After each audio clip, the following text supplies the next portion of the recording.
The 26th of June, 1945. U.S. Army Field Hospital, Hasshoninate, Okinawa. The air inside the canvas tent was thick, not with the iron tang of blood she had grown accustomed to in the caves, but with a sharp, chemical pungency that stung the back of her throat. Chlorine. Setsuko stood rigid against the tent pole, her knuckles white as she gripped the fabric of her oversized fatigues. Before her, the world was a blur of motion. A young American corporal, sweat staining the back of his shirt, was stripping a cot where a fellow Japanese prisoner had just died of dysentery. Setsuko flinched as the soldier bundled the soiled, infectious linen into his arms. She expected him to drag the mattress to the burn pit.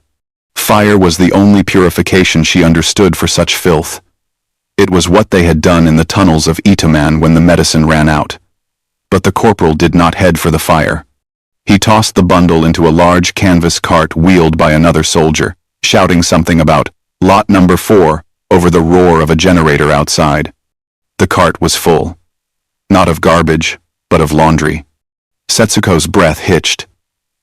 She looked at the new, crisp, white sheet the soldier was already snapping open to remake the bed for the next patient, perhaps even for her. The logic of it fractured her understanding of the enemy. They actually wash them? The whisper escaped her, barely audible over the camp noise. Beside her, an older POW doctor adjusted his glasses, his eyes equally wide, equally confused by the industrial mercy of their captors. If you enjoy historical narratives that explore humanity in the darkest corners, please subscribe and share which country you are reading from. 3 weeks earlier, the caves of Itaman, southern Okinawa. The darkness inside the cave was not merely an absence of light. It was a physical weight, heavy with the copper scent of old blood and the sweet, cloying rot of untreated gangrene. Setsuko knelt in the mud, her knees raw inside her torn trousers. She was trying to wring out a rag into a rusted helmet, but there was no clean water left. The trickle from the limestone stalactites had dried up 2 days ago, leaving only a slick, muddy residue that smelled of sulfur.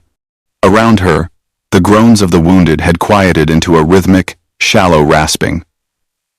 It was the sound of men waiting to die. Water, the soldier beside her whispered. He was barely 18, his chest heavily bandaged with strips torn from a dead officer's shirt. The cloth, once white, was now stiff and black with dried oxidation. Setsuko touched his forehead. It was burning. Soon. She lied, her voice cracking from thirst. The rains will come soon. She knew the rains would not save them. Above the damp ceiling of rock, the earth shook with the dull, incessant thud of artillery.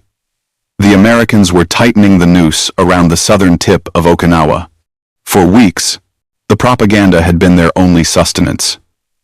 The Americans are monsters. They will rape the women and run over the men with tanks. To surrender is to shame your ancestors. A shadow detached itself from the gloom near the tunnel entrance. It was Lieutenant Tanaka. His uniform was shredded, his face gaunt, eyes burning with a feverish fanaticism. He carried a canvas sack, moving from one cluster of wounded to the next. He stopped, before Setsuko and the young soldier. "The Emperor is grateful for your service," Tanaka said, his voice hollow.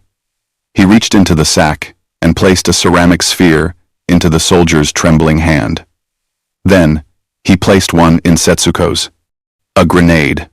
When they come," Tanaka whispered, "do not hesitate. Shatter like a jewel. Do not let the enemy touch you." Setsuko stared at the cold ceramic in her palm. It felt heavy, finalized. This was the solution to their suffering. No more thirst, no more rot, no more fear of the American devils. She looked at the boy. He was clutching the grenade against his chest like a holy relic, tears cutting tracks through the dirt on his face. "Sister," he wheezed, looking at her. it hurt?" "Quickly," she whispered, though she didn't know. "It will be very quick." Suddenly, the shelling stopped. The silence that followed was louder than the explosions. It pressed against her eardrums. Then, a different sound drifted down from the mouth of the cave, distorted by the jagged rocks, but unmistakably human. It was a voice. Amplified. Setsuko gripped the grenade tighter, her thumb hovering over the percussion cap. This was it. The flamethrowers would come next, pouring liquid fire into the hole to flush them out like rats. She squeezed her eyes shut, waiting for the heat. "Soldiers and civilians of Japan," the voice boomed, speaking in accented but clear Japanese. "Come out. We have water. We have food. You will not be harmed. Come out with your hands up." Setsuko's eyes snapped open. Lies. It had to be a trick. They wanted them to come out, so they could shoot them down in the open. "Don't listen," Tanaka hissed from the shadows, pulling the pin on his own grenade. But the voice from above continued, calm and persistent. "We have doctors. Throw down your weapons. Do not die for nothing. The war is over for you." Setsuko looked at the boy. He had not pulled the pin. He was looking at the sliver of daylight filtering through the cave entrance, a desperate hunger in his eyes, not for food, but for breath. The stench of the cave, the urine, the feces, the rotting flesh, suddenly became unbearable. It was the smell of the grave. Up there, even if it was a lie, there was air. Tanaka screamed something about betrayal, but his voice was weak. Setsuko made her choice. She gently pried the grenade from the boy's fingers and set it carefully in the mud, next to the soiled bandages. "Can you stand?" she asked. The boy nodded, wincing. Setsuko hooked her arm under his shoulder, heaving him up. The movement sent a wave of dizziness through her, but she locked her knees. She did not look back at the lieutenant. She kept her eyes fixed on the gray light ahead, dragging the boy over the uneven floor, over the discarded refuse of a defeated army. They stumbled toward the entrance, the light growing from a gray slit to a blinding white square. Setsuko squinted, tears streaming from eyes unaccustomed to the sun. She braced herself for the bullet, for the pain, for the end. She stepped out. The light hit her like a physical blow. After weeks in the subterranean gloom, the Okinawa sun was a blinding white sheet that erased the world. Setsuko stumbled, her legs giving way under the sudden shift in gravity and perception. She felt the boy sag against her, his weight dragging them both into the churned-up mud outside the cave entrance. Before her eyes could adjust, the sounds assaulted her. The roar of engines was deafening. Not the distant thunder of artillery, but the idling growl of massive tanks and trucks close by. And voices. Loud, barking voices, speaking a guttural, rhythmic language that sounded nothing like the sharp commands of the Imperial Army. "Hands! Let's see those hands!" Setsuko couldn't understand the words, but the universal language of violence was clear. Through the watering slit of her eyelids, she saw shapes looming over her. They were giants. The Americans were taller than any men she had ever seen, their helmets round and foreign, their faces obscured by dirt and shadows. She instinctively threw her body over the wounded boy, shielding him. This was it. The propaganda posters had been vivid. The Americans would crush them under tank treads or bayonet the wounded for sport. She squeezed her eyes shut, her heart hammering against her ribs like a trapped bird, waiting for the steel to pierce her back. "Hey, easy, Mac. She's got a wounded one." The tone was different. Rough, but not screaming. Strong hands grabbed her shoulders. Setsuko screamed, a dry, ragged sound, and lashed out with her free hand. The grip tightened, hauling her upright with terrifying strength. She was spun around, and for the first time, she looked directly into the face of the enemy. He was young. That was the first shock. He looked no older than the boy she had just dragged from the cave, but he was fed. His cheeks were full, his skin sunburned but healthy. He held a rifle, but the barrel was pointed at the sky, not her head. "Check 'em for brass," another soldier shouted. The soldiers moved with a terrifying efficiency. They separated her from the boy. Setsuko tried to reach for him, panic rising in her throat, but a soldier blocked her path. He wasn't hitting her, he was patting her down. His hands moved quickly over her torn uniform, checking pockets, waistbands, sleeves. She froze, humiliated, burning with shame. "They are defiling me before they kill me," she thought. But the hands stopped as soon as they confirmed she had no grenades. It wasn't an assault, it was a procedure. The soldier stepped back and gestured to the ground where other prisoners sat, huddled, heads bowed. "Sit. Sit down." Setsuko collapsed onto the grass. The sheer vibrant green of the vegetation hurt her eyes. She looked around. There were dozens of them, soldiers, civilians, nurses, all looking as shell-shocked as she felt. But there were no executions. No tank treads crushing bodies. Just Americans walking around, chewing gum, smoking, and directing traffic with casual indifference. The thirst came back then, a razor blade in her throat. She coughed, her body convulsing. The weeks of drinking cave drippings had left her parched beyond measure. A shadow fell over her. Setsuko flinched, looking up. The young American soldier who had searched her was standing there.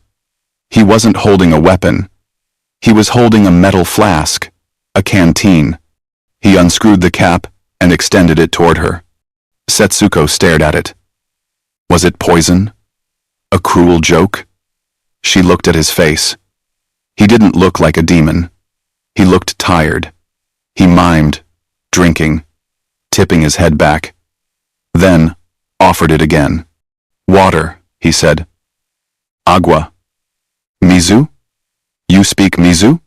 The Japanese word for water, spoken with a thick, clumsy accent, broke her paralysis. Her survival instinct overrode her indoctrination. She reached out with trembling hands and took the heavy metal container. It was still cool from the condensation. She lifted it to her lips. The water was cold. Shockingly, painfully cold. It tasted of metal and chlorine.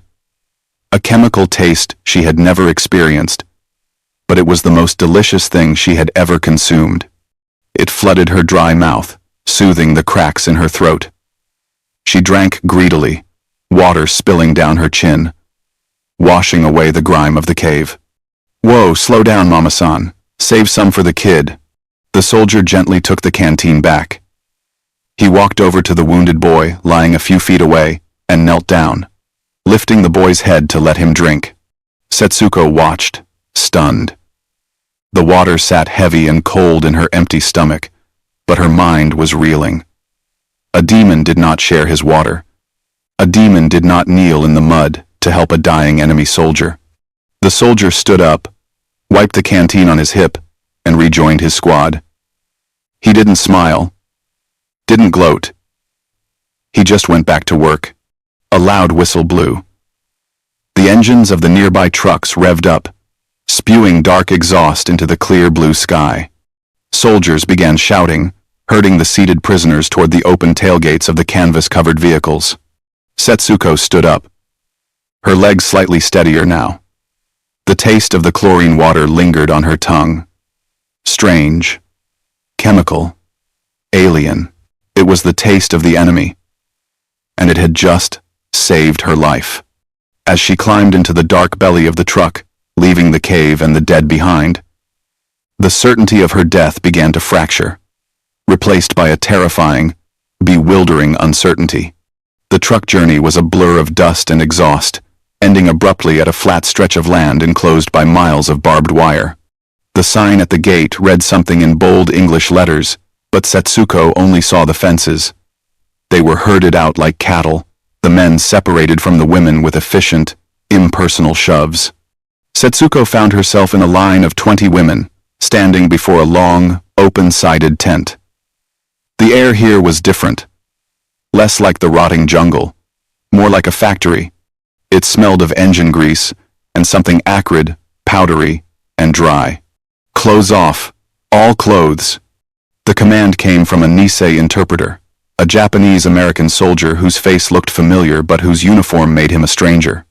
He stood next to a group of WW2 7D, who were holding strange metal canisters with pump handles and long nozzles. A ripple of panic went through the line. To strip naked in the open air, under the gaze of enemy soldiers, was a violation worse than death. It confirmed every dark rumor. They were to be used as comfort women for the victors. The woman ahead of Setsuko, a civilian with matted hair, fell to her knees, clutching her torn kimono tight. "Please," she wailed, "kill me with my clothes on." The Americans didn't shoot her. Two of them simply stepped forward, lifted her up, and firmly but quickly began to cut the sash of her kimono with shears. There was no leering in their eyes, only a bored, hurried focus. Setsuko's heart hammered against her ribs. When her turn came, she did not fight. She would not give them the satisfaction of her fear. With trembling fingers, she unbuttoned her tunic. The fabric was stiff with mud and sweat, peeling away from her skin like a scab. She stripped down to her undergarments. Then, at the interpreter's sharp insistence, removed those too. She stood shivering. Not from cold, but from a total exposure of her soul. She wrapped her arms around herself, eyes fixed on the ground, waiting for the hands to grab her. Instead, she heard a mechanical whoosh. She looked up just as a soldier stepped toward her, pointing the metal nozzle at her chest. It looked like a flamethrower. Setsuko gasped, squeezing her eyes shut, bracing for the searing heat of chemical fire. Pff, pff, pff, pff. Something hit her skin. It wasn't fire. It was a blast of air and fine, white powder. It shot down her neck, under her arms, into her hair. She coughed, sputtering as the white cloud engulfed her. "Poison," she thought. "They are dusting us with poison like crop pests." She held her breath until her lungs burned, waiting for the convulsions to start. But the soldier just pumped the handle again, turning her around with a gloved hand to spray her back. The powder settled on her skin, heavy and chalky. It was cool. Strange, impossible relief washed over her skin. For months, Setsuko had been tormented by lice. They were a constant, crawling misery that made sleep impossible. As the white dust DDT, though she didn't know the name, coated her body, the biting sensation stopped. The coolness of the powder soothed the raw, bitten patches of her skin. Next, she was pushed forward, stumbling out of the cloud, looking like a ghost. She looked down at her hands.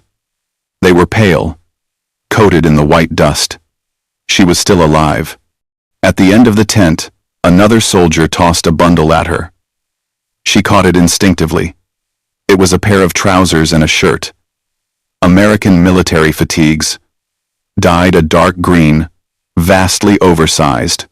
"Put on," the interpreter said. "Burn the old ones." Setsuko looked back. A fire pit was blazing near the entrance, fed by the piles of their discarded, lice-ridden clothes. The history of her service, her rank, her identity as a Japanese nurse, it was all going into the fire. She pulled the American trousers on. They were enormous. She had to roll the cuffs up 4 times just to see her feet. The shirt hung on her skeletal frame like a tent. She felt ridiculous, a child playing dress-up in a giant's clothes. Yet, as she buttoned the clean, sturdy cotton, she realized something else. The fabric was dry. It didn't smell of mildew. It didn't smell of the cave. Setsuko stood in the assembly area, surrounded by other white-dusted, green-clad women. They looked like a strange new army. The shame of nudity was fading, replaced by a bewildering sensation of physical comfort. The enemy had stripped her of her honor, yes, but they had also stripped her of the parasites that had been eating her alive. She rubbed the sleeve of the oversized shirt between her thumb and forefinger. The quality of the weave was tight, durable. If they wasted such good cloth on prisoners, what did their own people wear? The hospital tent was a cathedral of canvas. It was vast, the roof peaking high above their heads, supported by thick wooden poles that creaked rhythmically in the ocean breeze. Inside, the air was warm and smelled faintly of iodine and dried grass, a sterile scent that felt alien after the copper stench of the caves. Setsuko stood at the entrance, clutching the waistband of her oversized trousers. Ahead of her, 2 rows of beds stretched down the length of the tent, perfectly aligned. They were not mats rolled out on the dirt. They were elevated, canvas cots stretched over wooden frames, each one made up with military precision. There were wool blankets folded into sharp squares at the foot, and beneath them, dazzlingly bright against the drab olive of the tent, were sheets. White sheets. The group of prisoners, mostly nurses and a few female civilians, huddled together near the door, refusing to move further. They stared at the beds with the same wariness they would show a minefield. In the Imperial Army, especially in the last desperate months, a bed was a luxury for a general. For a prisoner to be offered, one seemed like a trick. "Move inside," a guard said, gesturing with a lazy wave of his hand. He was chewing gum, leaning against the tent pole, seemingly bored by their terror. "Pick a bunk. Any bunk." Setsuko looked at the woman beside her, the civilian whose kimono had been cut away. The woman was trembling, staring at her dirty feet. "We cannot," the woman whispered. "If we dirty them, they will beat us." It was a logical fear. To soil the white linen of the conqueror was surely an insult. Setsuko looked down at her own hands. They were still stained with the grime of the cave, despite the dusting of DDT. She felt filthy, a contaminant in this sterile world. But her legs were failing her. The exhaustion of the last month, the sleepless nights under artillery fire, the starvation, the march was crashing down on her like a landslide. Setsuko stepped forward. She had to know. She approached the nearest cot. Up close, the fabric looked impossibly clean. There were no patches, no yellow sweat stains, no fraying edges. It was crisp, pulled tight across the mattress, ticking. She reached out, her hand hovering over the pillow. She touched it. It was cool and smooth. Cotton. High-quality American cotton. Her fingers traced the weave. In the caves, they had used newspapers and rice sacks for bandages. Here, the enemy used pristine cotton just to separate their bodies from the wool blankets. The extravagance of it made her dizzy. It was a waste of resources that bordered on madness, or perhaps it was a display of infinite wealth. Setsuko sat down on the edge of the cot. The canvas groaned under her weight, but it held. The sensation of being suspended off the ground was startling. For weeks, the earth had been her bed, hard, wet, crawling with insects. Now, she was floating. Her feet dangled inches above the floorboards. She looked back at the other women. Seeing that the guard did not strike her, they began to creep forward, claiming their own spaces with timid, reverent movements. Setsuko swung her legs up and lay back. The pillow was soft, filled with feathers or down, not rice husks. She stared up at the canvas ceiling, where the sunlight filtered through in a warm, golden glow. It was too soft. It was too quiet. Panic flared in her chest. She felt vulnerable, exposed on this platform. In the cave, curling into a ball in the mud, felt safe because you were hidden. Here, she was laid out like a specimen on a tray. She gripped the edges of the white sheet, her knuckles turning white. She expected a siren, a scream, or an explosion to shatter the peace. But there was only the sound of the wind flapping the tent flaps and the distant, low hum of a generator. She ran her hand over the sheet again, pulling it up to her chin. The smell of it, soap, hot water, and something sharp like bleach, filled her nose. It was the smell of civilization. It was the smell of a world that had not ended. Setsuko closed her eyes. But she did not sleep. She lay rigid, listening to the breathing of the other women, clutching the white fabric as if it were a lifeline that might be cut at any moment. The silence of the tent was a fragile thing, held together by the collective rhythm of exhausted breathing. It was broken not by a scream, but by a low, wet cough, and the sudden, unmistakable smell of sickness. Setsuko was awake instantly.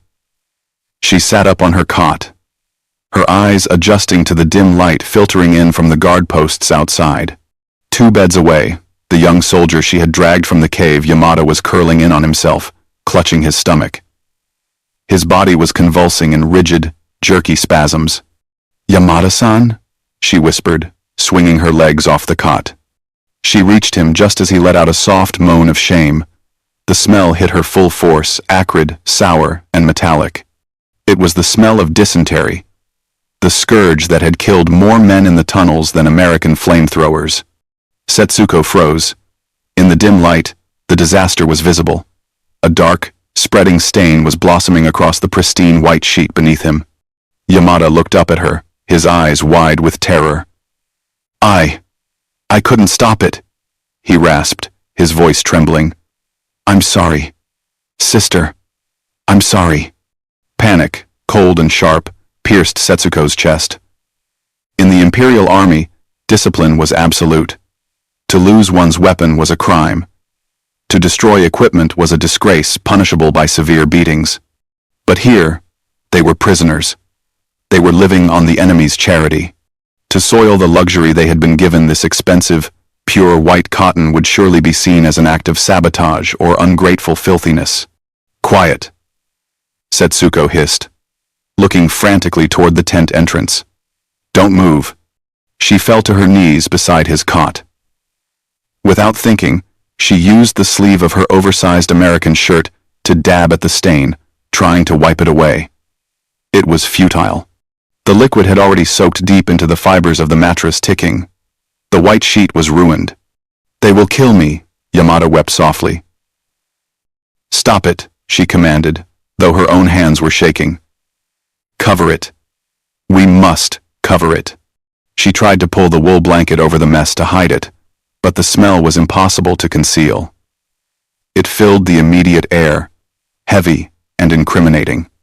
Then, the tent flap swept open. A beam of light cut through the darkness, swinging wildly across the ceiling before snapping down to the floor. Heavy boots crunched on the wooden floorboards. It was the night patrol, an American MP, and a corpsman. Setsuko's blood ran cold. She scrambled to her feet, placing her body between the flashlight and Yamada's bed. She stood rigid, her arms spread slightly, a human shield protecting the evidence of their crime. The beam hit her face, blinding her. She squinted, heart hammering against her ribs like a trapped bird. "What's the racket?" a voice grumbled from behind the light. The footsteps stopped. The beam lowered, sweeping past her legs, and landed on the cot behind her. The light illuminated the contorted figure of Yamada and the dark, wet stain that the blanket failed to fully hide. Setsuko stopped breathing. She waited for the shout. She waited for the soldier to drag Yamada out by his hair.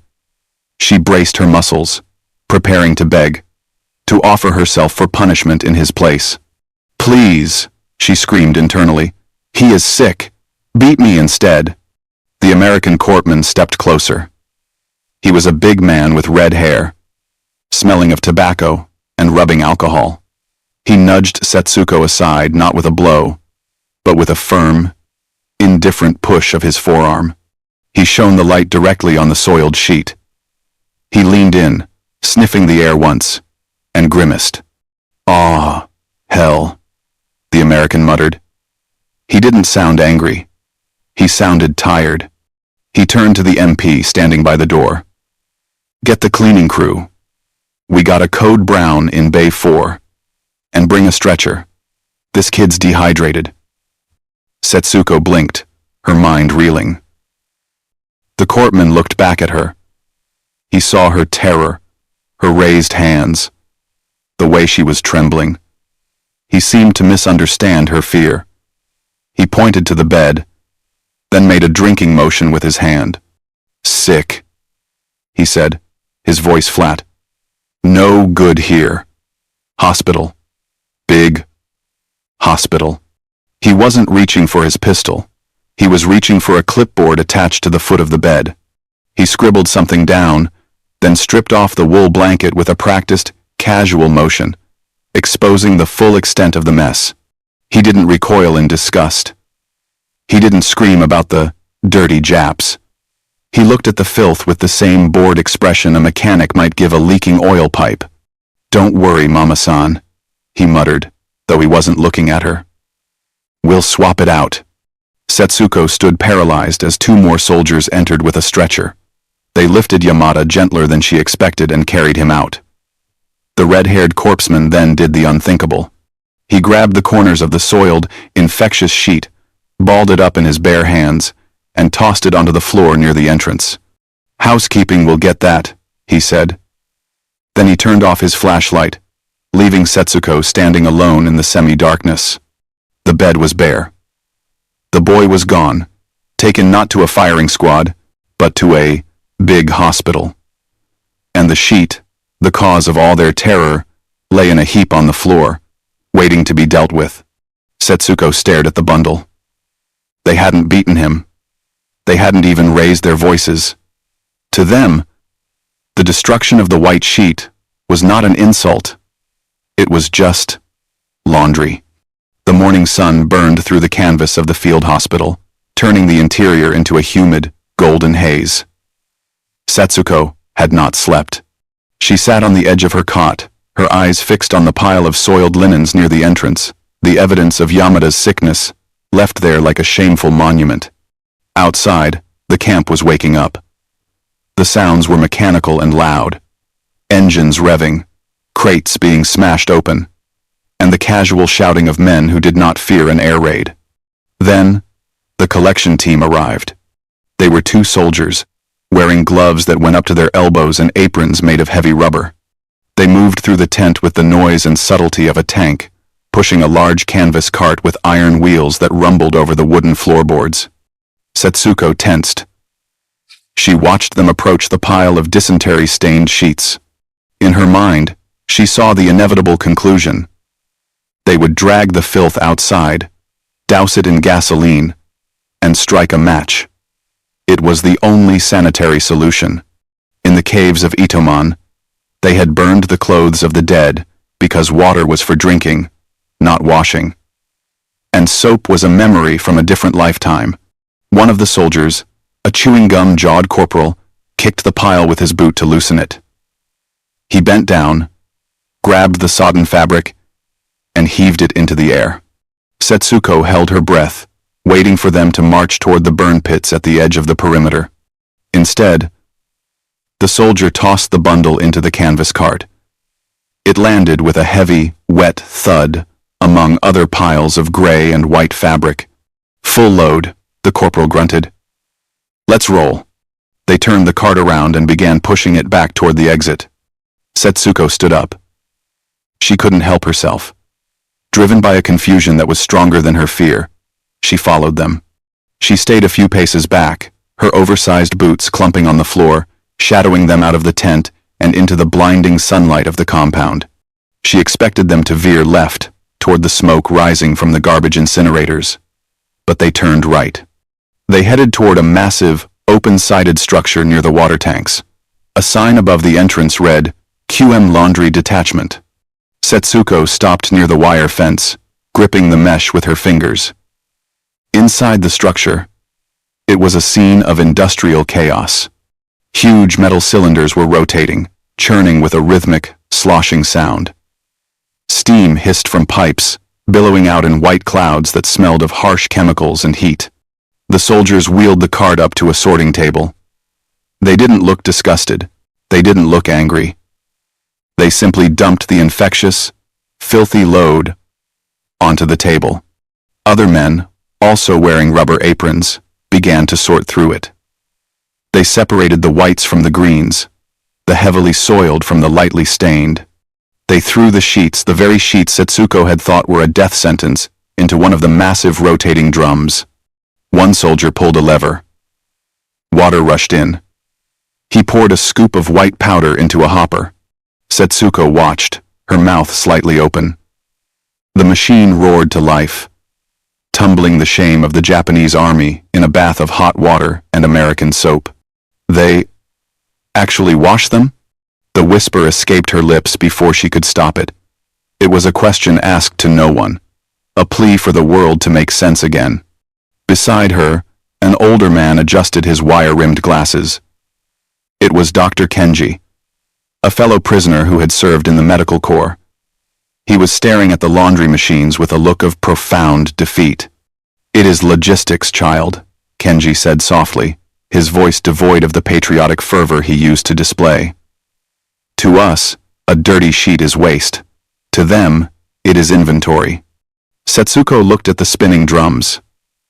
She thought of the boys who had died in their own filth in the tunnels, because there were no clean bandages. She thought of the officer who had told them the Americans were barbarians who knew only destruction. Yet here they were, using thousands of gallons of water, gallons of fuel, and precious man-hours to wash the excrement from the bedding of their enemies. It wasn't mercy. Setsuko realized that now. It was something more terrifying. It was capability. They were so rich, so powerful, and so organized that they didn't need to burn anything. They could fix it. They could clean it. They could reuse it. She looked at her own hands, gripping the fence. The dirt under her fingernails seemed suddenly conspicuous. "They are not monsters," Setsuko whispered, the realization settling in her stomach like a stone. "No, doctor," Kenji replied, turning away to walk back to the tent. "Monsters are unpredictable. These men, they are a machine. And machines do not hate. They just work." Setsuko stayed by the fence, watching the steam rise into the tropical sky, smelling the bleach that was slowly scrubbing away the scent of the war. Setsuko remained at the perimeter of the laundry detachment long after Dr. Kenji had retreated to the shade of the tents. The tropical sun was climbing higher, baking the red clay of Okinawa. But here, near the machines, the heat was different. It was moist, heavy, and man-made. The air was thick with a white mist that rolled off the concrete pads where the mobile laundry units were anchored. It drifted through the chain-link fence, ghost-like, enveloping her in a sudden, stinging cloud. She coughed, covering her nose with her sleeve. It was sharper than the smoke of gunpowder, more piercing than the salt spray of the ocean. It was the smell of pure chemical aggression. Bleach. She had smelled simple soaps before. In her life before the war, mild, floral scents made from fat and ash. But this was something else. This was industrial sterilization. It burned the back of her throat and made her eyes water, yet she did not step back. She breathed it in deep, letting the harshness fill her lungs. For weeks, her olfactory world had been defined by decomposition. The caves of Itaman had smelled of unwashed bodies, gangrene, sulfur, and the metallic tang of dried blood. That smell had coated her skin, her hair, and the lining of her stomach. It was the scent of a losing war, of biology breaking down. This new smell, this biting, chemical aroma, was the opposite. It was the scent of biology, being arrested, controlled, and scrubbed away. Through the mist, she watched a soldier lift a heavy glass jug. The liquid inside was a pale, yellowish green. He uncorked it and poured a measured amount into the hopper of the churning metal drum. Clorox. She saw the brand name printed on a crate nearby. The machine rumbled louder, digesting the chemical. Setsuko watched the suds frothing against the small glass porthole of the washer. Inside that metal belly, the blood of Japanese soldiers, the dysentery of her patients, and the mud of the battlefield were being dissolved. It was a terrifying alchemy. In the Imperial Army, a blood-stained uniform was a badge of honor until it became a health hazard, at which point It was discarded. Here, the Americans simply erased the history of the stain. They didn't just defeat the enemy. They washed away the evidence that the enemy had ever bled. A sudden clank of metal startled her.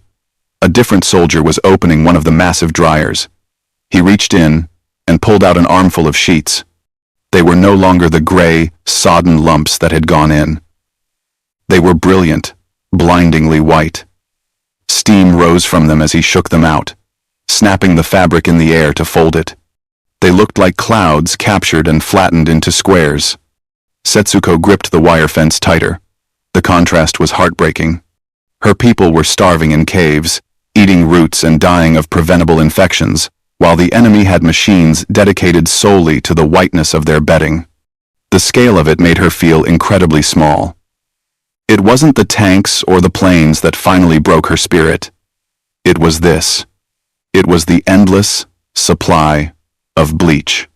It was the generator humming in the background, burning fuel just to spin a drum of water. It was the casual wastefulness that was actually a supreme luxury. If they could care this much about a piece of cloth, what chance did Japan ever have? The soldier folding the sheets looked up and saw her standing there, her face pressed against the diamonds of the wire mesh. He paused. A steaming white sheet draped over his arms. He didn't shoo her away. He didn't mock her. He simply nodded, a brief acknowledgement of her presence, before turning back to his stack. Setsuko let go of the fence.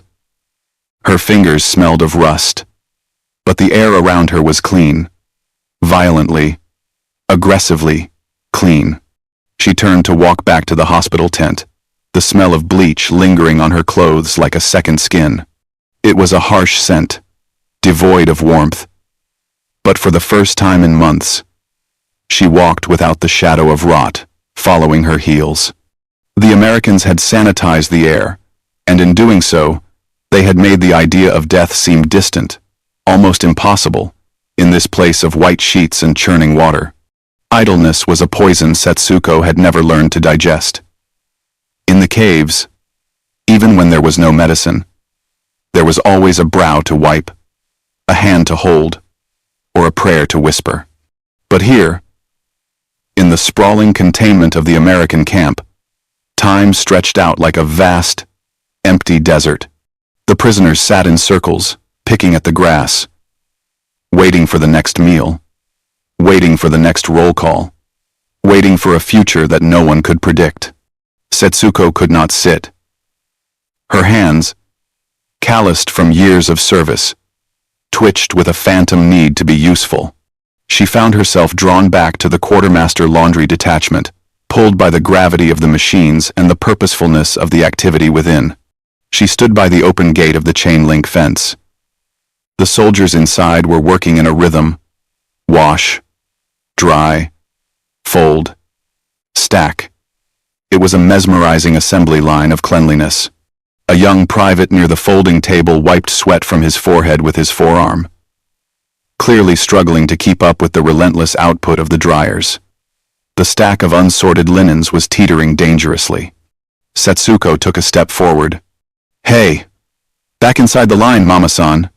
A guard posted near the generator barked at her, shifting his carbine. He didn't raise it, but the warning was clear.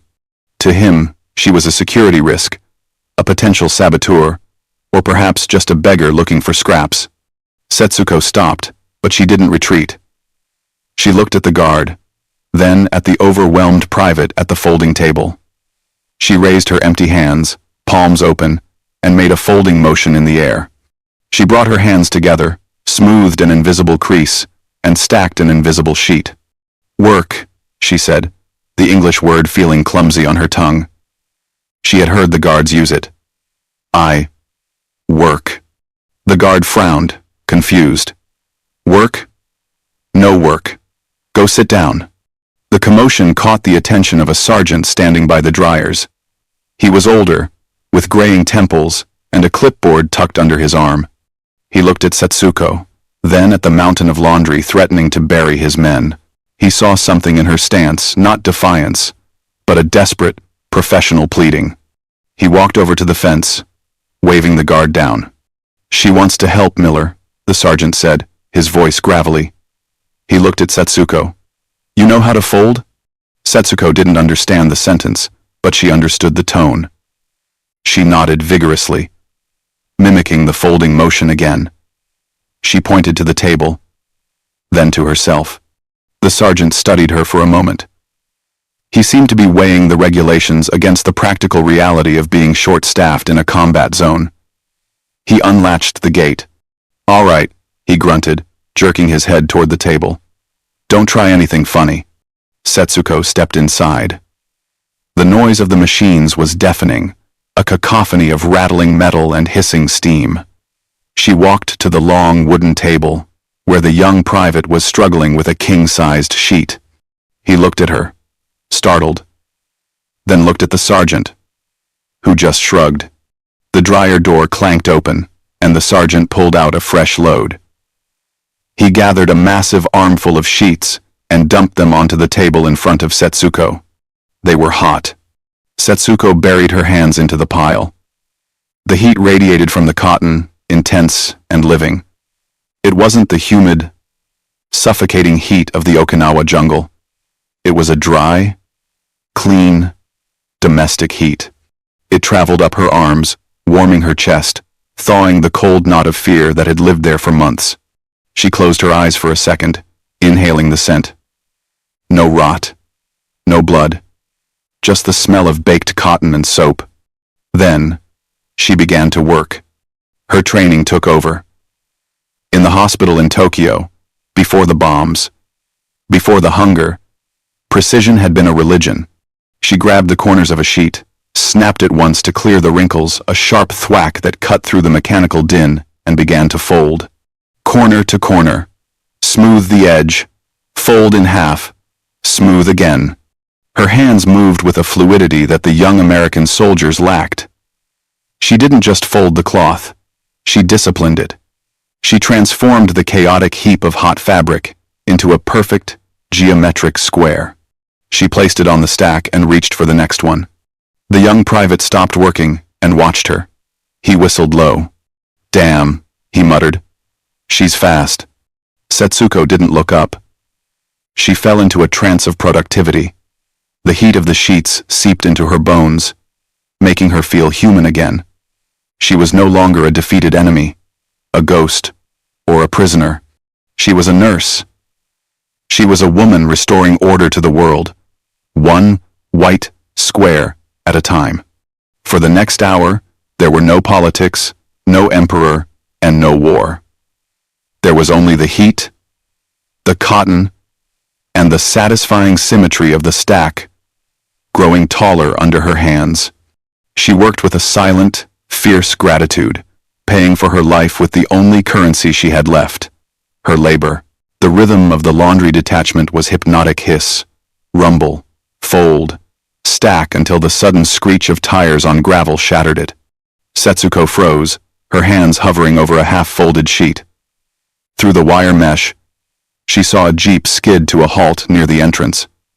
A cloud of red dust billowed up, coating the shiny bumper. A man stepped out. He was not wearing the stained fatigues of the laundry crew. He was dressed in crisp khakis, his insignia glinting in the sun. A major. He carried a riding crop under his arm, a affectation that made him look severe and dangerous. The chatter in the laundry bay died instantly. The young private next to Setsuko straightened his back, wiping his soapy hands on his apron. "Ten hut," the sergeant barked. The major ignored the salute. He marched into the facility, his boots loud on the concrete. He looked around with a sneer that deepened the lines around his mouth. His eyes scanned the rows of humming machines, the stacks of pristine linens, and finally, they landed on Setsuko. He stopped. The silence in the bay was heavy, suffocating. Setsuko lowered her head, staring at the white cotton in her hands, making herself as small as possible. She recognized that look. It was the look of a man who had lost friends to people who looked like her. "Sergeant," the major said, his voice cutting through the hum of the generator. "Explain to me why I have a report stating that this unit is over-consuming water rations by 30%. Hygiene protocols, sir, the sergeant replied, standing at attention but keeping his voice level. Camp population has swelled, more prisoners coming in from the south every day. The major walked over to the sorting table. He picked up a bar of soap, a thick, yellow brick of American surplus. He weighed it in his hand as if it were a grenade. Soap. The major spat. We have boys in the foxholes at Shuri Line who haven't washed in 3 weeks. They are rotting in the mud, Sergeant. And here you are, running a 5-star hotel for the Japs. He pointed the riding crop at Setsuko. She flinched but didn't move. Look at her. The major continued, his voice rising. She's cleaner than half my battalion. Is this how we fight a war now? By tucking the enemy in at night? Setsuko didn't understand every word, but the tone was universal. It was the voice of resentment. It was the argument she had expected from the beginning. Why waste resources on cattle? Why wash the sheets of those who would have killed you? She felt a cold dread settle in her stomach. She gripped the edge of the folding table. This was it. He would order, the machines stopped.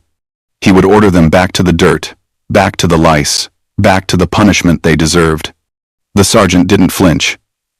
He stepped forward, placing himself subtly between the major and the prisoners. With all due respect, sir, the sergeant said, his tone shifting from subordinate to professional expert. If we stop washing these sheets, the lice come back. If the lice come back, we get typhus. And typhus doesn't check ID cards, sir. It jumps from them to the guards, and from the guards to your battalion. The major stared at him, his jaw working. It's not about comfort, sir, the sergeant pressed, gesturing to the churning washers. It's containment. Dead prisoners don't talk, and sick prisoners infect my men. I'm keeping this camp sterile so you can focus on the fighting. The logic hung in the air, cold and undeniable. It was the American way of war, pragmatic, calculated, and efficient. They didn't wash the sheets because they loved their enemies. They washed them because a pandemic was a logistical inefficiency they refused to tolerate.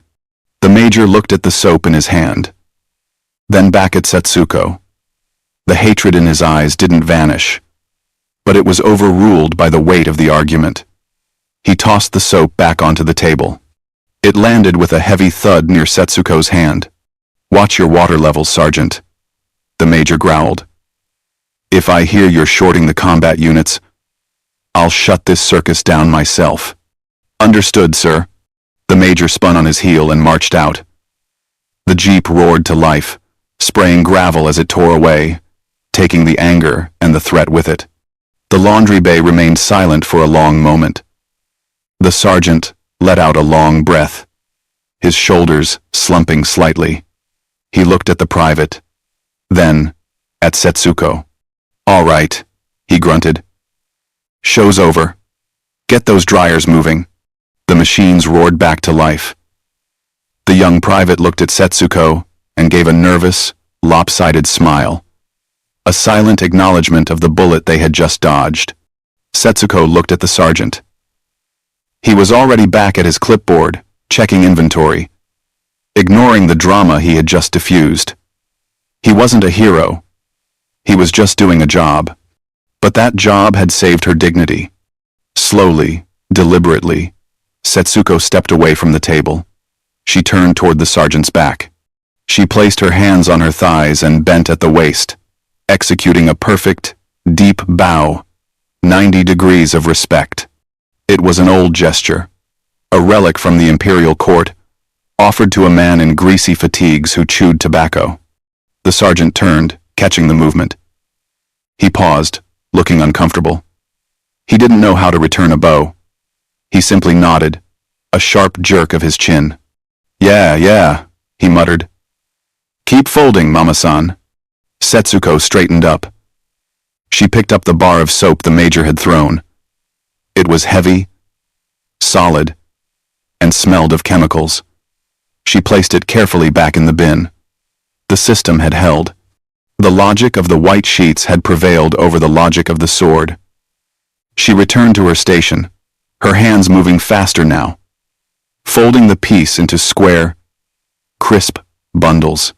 The whistle blew at 1,800 hours, a sharp, shrill sound that signaled the end of the shift. It cut through the humid air, silencing the roar of the dryers and the rhythmic chugging of the washing machines. For the first time in 10 hours, the quartermaster laundry detachment fell quiet. Setsuko placed the final sheet onto the stack.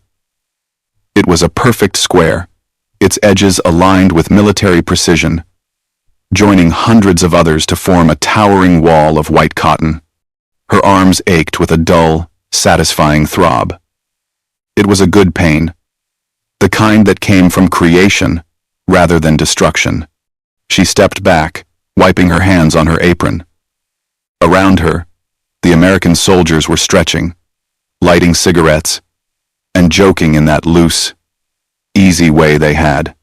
The tension of the morning's inspection had evaporated, replaced by the anticipation of dinner and rest. The sergeant walked down the line, checking the tally. He stopped at Setsuko's table. He didn't say anything at first, just looked at the tower of linens she had built. It was higher and neater than any other stack in the bay. "Not bad, Mama-san," he grunted, making a mark on his clipboard. "Not bad at all." He gestured toward the gate. "Chow time, go on." Setsuko bowed slightly, a habit she could not break, nor did she want to, and walked out into the evening air. The sun was setting over the Pacific, setting the western horizon on fire. The sky was a bruised purple, bleeding into a deep, violent crimson. It reminded her of the rising sun flag, the symbol she had pledged her life to, the symbol that had demanded she shatter like a jewel in the caves of Itaman. She stopped, staring at the red light washing over the camp. A pang of guilt, sharp and sudden, twisted in her gut. "I am alive," she thought. "Lieutenant Tanaka is dead. The boy with the grenade is dead. My family in Tokyo, perhaps they are dead too. And here I am, folding sheets for the enemy. Was this survival? Or was it a betrayal?" She looked down at her hands. They were dry, calloused, but they were clean. The dirt of the cave was gone. The blood was gone. Even the smell of the dead was gone, replaced by the lingering, sterile scent of bleach that clung to her skin like a benediction. She turned her gaze back to the laundry tent. Through the wire mesh, she could still see the stacks of white sheets gleaming in the twilight. They looked like blocks of marble, or perhaps like the stones of a new foundation. The realization came to her then, quiet and profound. The Americans had not defeated her with their flamethrowers or their tanks. Those things had only brought fear. They had defeated her, and perhaps they would rebuild her with this. With the ability to take a blood-stained, disease-ridden rag and make it new again. The Empire had taught her that a stain on one's honor was permanent, that the only way to cleanse it was death. The Americans taught her that you could just wash it. It was a softer power, but it was infinitely more durable. Setsuko began to walk back toward the hospital tent. The air was cooling, the wind carrying the salt of the sea. She passed the rows of tents, hearing the murmur of voices, the clinking of mess kits, the sound of a harmonica playing a slow, mournful tune. It wasn't a victory march. It was just the sound of people living. She entered her tent. It was dim inside, the lanterns casting long shadows. She walked to her cot. It was waiting for her. The canvas pulled tight, the pillow fluffed. And there, glowing faintly in the gloom, was the sheet, the white sheet. She sat down on the edge of the bed. She took off her heavy boots, placing them neatly side by side. She lay back, letting the mattress hold her weight. She pulled the sheet up to her chin. It smelled of Clorox and sunshine. It smelled of tomorrow. For the first time since the war began, Setsuko did not pray for victory. She did not pray for forgiveness. She simply closed her eyes, let the scent of the clean cotton fill her lungs, and allowed herself to drift into a sleep that was deep, dreamless, and entirely her own. The war was not over for the world. But in the quiet fortress of the white sheets, the battle for Setsuko's soul had ended.